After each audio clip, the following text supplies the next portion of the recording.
15 minutes. 15 minutes.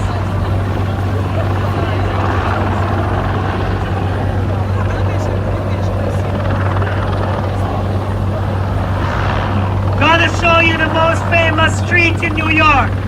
Most famous street.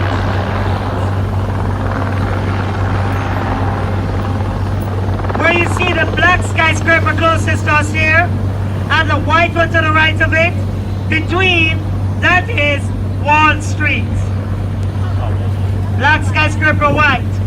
We're going to look straight through the street where you see the flags are blowing. That's the stock exchange.